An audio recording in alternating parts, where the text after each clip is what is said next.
Hari Om. We are currently discussing Module 3 of Software Engineering, in which the software design phase is discussed. We have already covered the definition and the various types of software design and what is the objective of the design phase. What do you mean by modularity? What are the different strategies of design used in software engineering? In this video, we are going to talk about function-oriented design. Now, your function-oriented design is generally a design with functional units which will transform the inputs to outputs. So, it completely focuses on what is the process, what is the task being done in a software system. So, the focus is not on the data, whereas the focus is on the tasks or the actions being performed by the software system. So in this video we will be covering how to represent a software design as a set of functions that will share the different states. We will also talk about what are the notations used for function oriented design and the structural decomposition and the detailed design. So this video will have two parts. The first part will be talking about these two topics, and the second part, in the second video, we will be discussing the structural decomposition and the detailed design. Now let us see how to represent a software design as a set of functions that will share the states. We are going to discuss what is a function-oriented design. A function-oriented design is an approach to software design where the design is decomposed into set of interacting units. So your problem will be decomposed into smaller problems.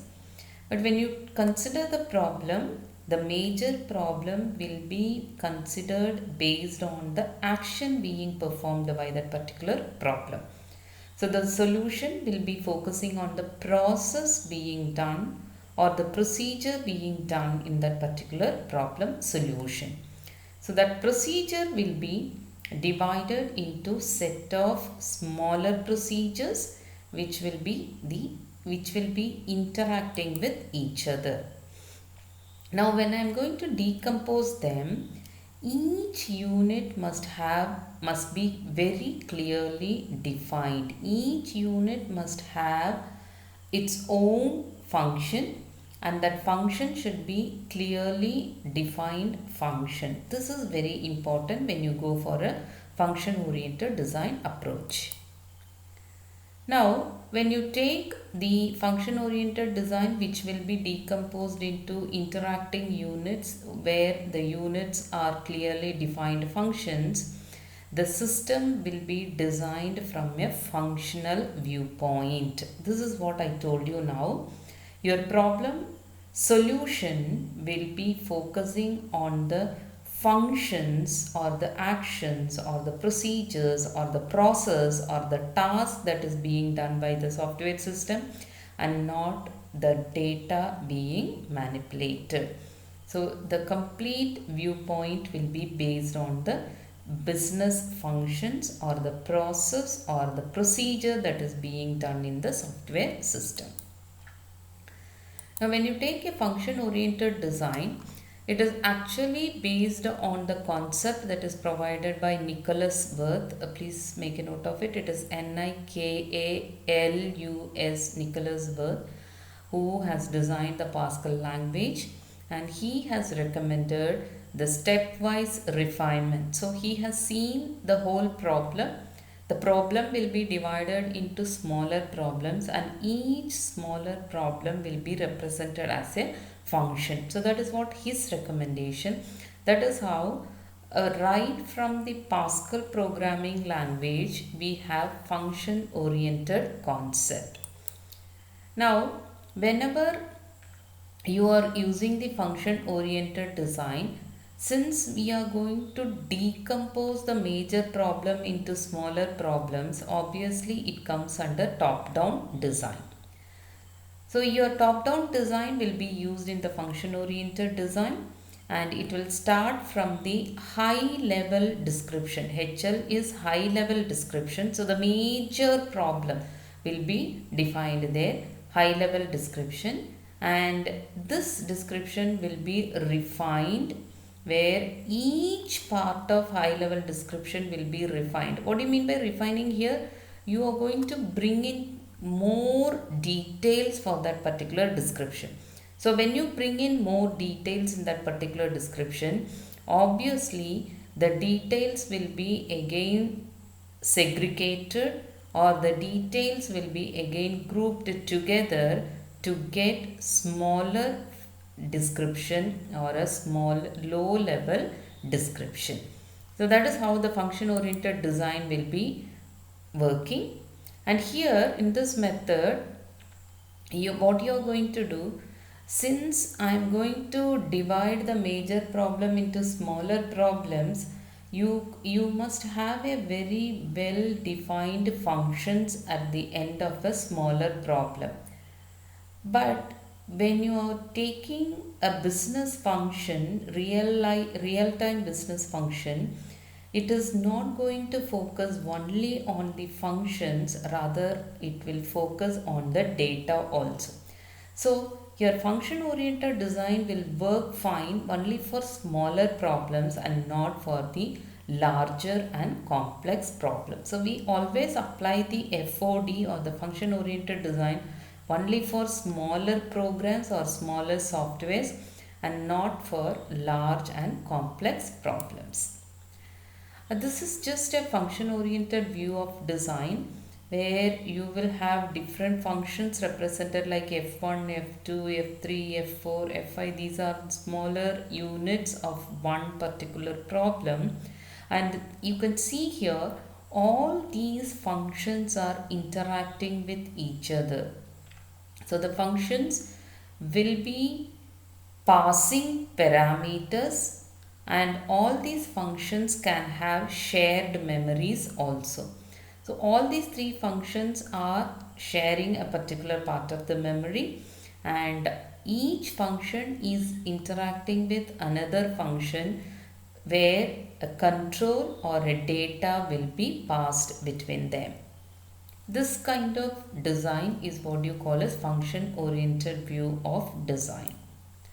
Now when you take a functional system, some systems are naturally function oriented, right? Most of the programming languages what you have come across, all the problems what you have come across in your lab sessions, they're all function oriented. Especially the C programming, when you are going to look into, they are naturally function oriented, and information sharing is generally done through the parameter list. So if you are going to write a matrix manipulation as a function oriented problem, what you do, you divide the matrix manipulation problem into smaller problems like addition, subtraction, multiplication and division, and you are going to share the information between these methods or functions using the parameter list. So mostly the function oriented design will be passing the messages or sharing the information through the parameter list. And made here again it says the major modules will be decomposed, and it will be refined until we reach the statement level of the programming language, until you get an atomic unit which cannot be further decomposed into, you go for the refinement or decomposition. So this kind of structure is what you call as top-down structure. But whereas if you are having modules which are to be reused, then you will not go for the top-down structure. You go for another structure called as design reusable structure, or you call it as bottom-up structure. If the modules are to be reused, you go for the bottom-up structure. So if you take the top-down structure, generally in the top-down structure, we continue the refinement of each module until we reach the statement level of our programming language. So what you are going to do? Here we can describe the structure of our program as a tree of refinement, as in the design of top-down structure. So this is an example here. Module 1 is a major problem. You decompose it into smaller problems. It becomes module 2 and 3. Again, module 2 is again decomposed into 4 and 5, and module 3 is again decomposed into module 6. So this kind of structure is what you call as top-down structure. So this is decomposed and refined until they become the representation which can be easily done using any programming language. Whereas when you go for the reusable structure or the bottom-up structure, the problem is in the top-down design structure, each module is used by at most one other module, which will be generally the parent. If you see here,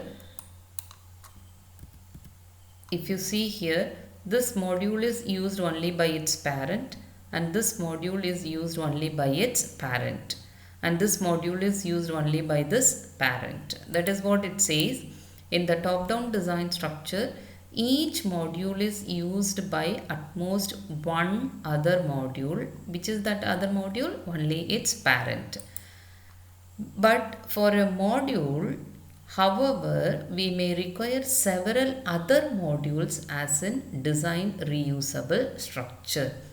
So sometimes it is not enough that you have only one module, whereas more than one modules are to be used, something like this. So in the bottom-up structure, this module will be equals of this module. So you combine them together to get another module. You combine all these modules to get this particular module, and you can see here this particular module is used by this module as well as this module. Okay, whereas in the top-down structure, what we have seen, one module will be used at most by only one other module, which will be generally the parent. Whereas here, this module is used by this upper level module as well as this upper level module. And in the same way, this module is used by one upper level module, and it is also used by upper level module, like this. So all these modules becomes reusable structures. So these are the libraries generally. So if you have some set of libraries, all these libraries will be called as a reusable code, which can be combined or added as a component in another application. There you go for the bottom-up structure, or you call it as design reusable structure. So these are two commonly used structures in the software design, where function-oriented design will be using the top-down structure. Okay. So here I take an example of top-down structure. So in the top-down structure, let us assume that college management system is at the highest level. I decompose it into smaller problems like student management, teacher management, and administration. Again, the teacher management can be decomposed into class management, exam management, project management, etc. The same way, student management can also be decomposed into attending classes and writing examination, or uploading the assignments and seminars, etc. The same way, administration can also be decomposed into office work and financial management, and say for example notifications, etc. can also be given under administration. So again, in the exam management, again you can decompose it into giving notifications for the examination, conducting the examination, publishing the result. So like that, what you do here, The problem is now decomposed into smaller problems until an unit can be easily represented using a programming language. Now, so if the structure is function oriented, then the top-down approach is the one which will be preferred.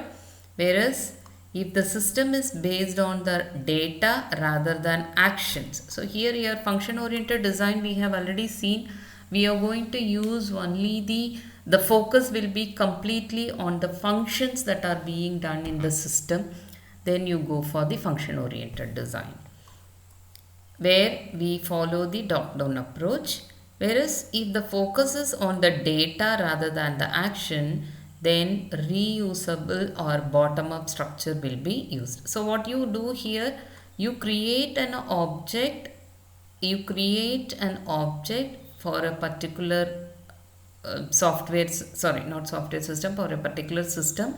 Identify the objects that are available in that particular system, represent all the objects as the data, then start using these data wherever it is required. That becomes your bottom-up structure. Now, the next thing that we have to understand here is what are the design notations used in my function-oriented design. So you have lots of design notations. All these design notations are used in two cases. What are the two cases? One, they are used during the process of design, and these notations are also used to represent the design decisions also. So during the process of developing the design, we use these notations. Apart from that, for graphically representing them also, we will be using the design notations. Now, for function oriented design, the design will be represented graphically by using data flow diagrams, data dictionaries, structure chart and pseudo code. If you take the data flow diagram and data dictionaries, we have already discussed in our previous videos. So please watch it again or recollect the points if you have already watched. So these are other notations used for your function oriented design. Data flow diagram represents how the data flow in the system. Data dictionaries give you some descriptions about the notations used in data flow diagrams. Now the next important graphical representation used in the function oriented design is what you call a structure chart. Oh, this is the most commonly used method for system design is the structure chart. And the structure chart will be partitioning a system into black boxes. So you decompose the system into black boxes. Now a black box is nothing but the functionality that you are going to represent for the system, and it means that functionality is known to the user without the knowledge of internal design. Because when you are partitioning the system will be partitioned into functions, right? We decompose it into smaller subsystems until you get a particular function. So what happens here? This function is now being represented as a black box. Why we call it as black box? The black box will be receiving an input. So the user can understand this is the input to be given and this will be the output being generated. But the user will not have a knowledge of how the internal design is represented. What you are doing inside this black box is not known to the user. So he knows only what is the input given to this function and what will be the output generated. Now how to implement this function is completely based on the programming language that you are going to select. Okay, So what happens here? Since I am calling it as a black box, the complexities of this black box is hidden. So since I am hiding it, since I am hiding the complexities of a function being represented as a black box, it becomes easy to construct the design. So this is a sample of structure chart. This is how your structure chart looks like. You will have rectangle boxes, arrows and all these smaller arrows, etc. These are the notations used in the structure chart. You will have module being represented as square, and these are the two control signal these are two notations used. When you pass data from one module to another module, it will be having an arrow mark with open circle. And when you pass control from one module to another module, it will have an arrow mark and a dark circle. Okay. And if you have a library module being used, then you can use this notation. And if you have any physical storage, data storage, then you can have this oval shape. And if you have repetitions, recursive call of a module, then you can have this notation. And if you have conditional call, so based on a particular condition you want to call the module. So you specify a condition here. If the condition is true, then it calls this module. If the condition is false, then it calls this particular module. Like that, if you want to represent, I can use a diamond symbol. So these are the different notations used in the structure chart. So rectangle will represent a module, and the control passed between modules is represented with directed arrow and filled circle. And the data passed between the modules is represented with directed arrow and open circle. And the modules at higher level will be calling the modules at the lower level. We have seen already in the top-down design, one module will be used by at most one other module, which will be generally the parent. So what happens? The parent will be at the higher level. So those modules will be calling the modules at the lower level.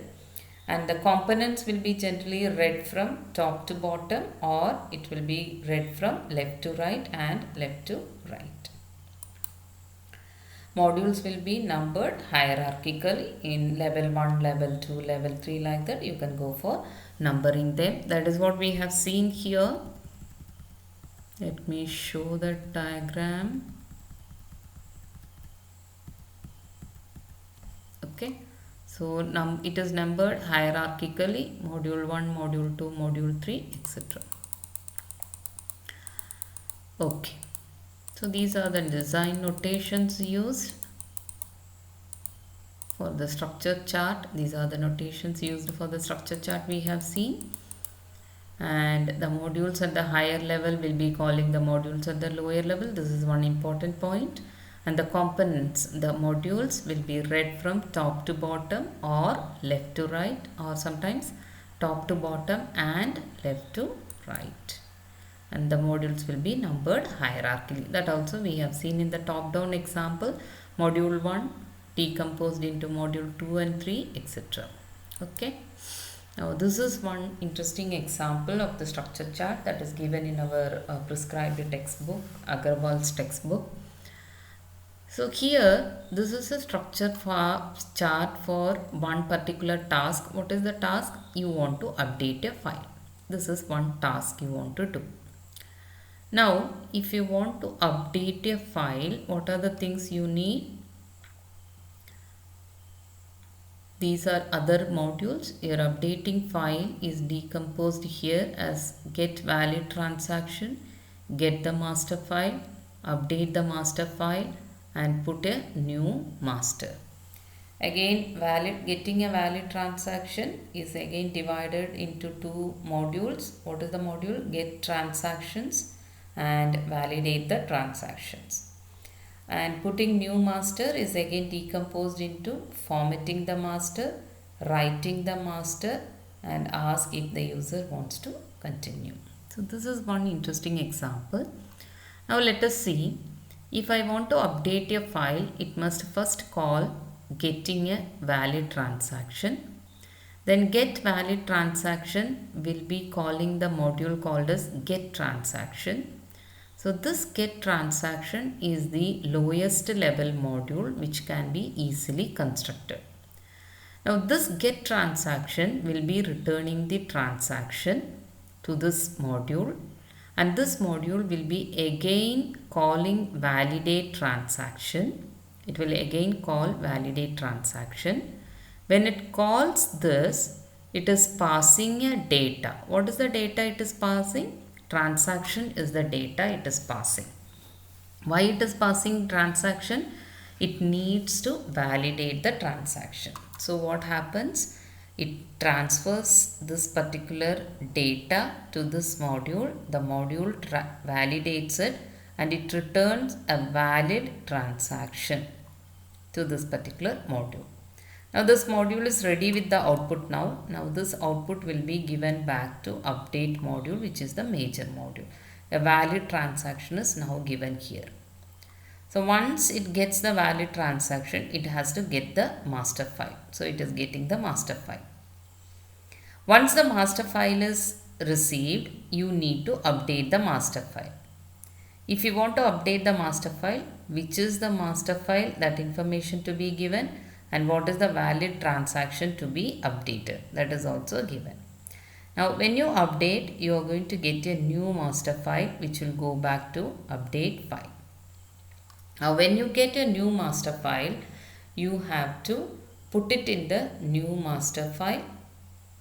Put that new master information into the new master file, and here it will go for formatting the master. Then formatted master will be returned, and again formatted master information will be given for writing the master file. Once it is returned, it will be continuing the response. It will ask the user whether you want to continue. If so, that control will be this. You can observe it is a control signal. This is a control signal.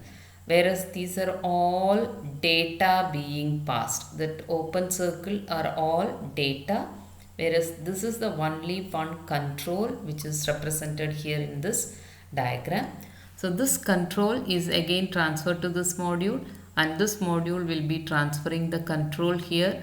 So if the response is yes, it will go for the recursive call of updating the file, right? So this is how a structure chart can be represented to specify the different states available in the software system. There is another example represented here. You want to generate a payroll. So this also I got from Geeks website for software engineering. This generating payroll is again, it is going to invoke this method, getting the payroll record. Again it reads the payroll record, and the payroll record will be given here.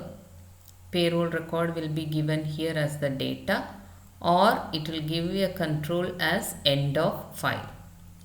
Now if it comes here, if the payroll record is available, it goes and validate the payroll record, and the record validity control will be transferred here. Now end of payroll record as well as the validated record will be again given back, and the validated record information will be given for this module for calculating the net pay. So for calculating the net pay, what are the information required? Employee ID and hours worked is required. So it goes for calculating the gross pay.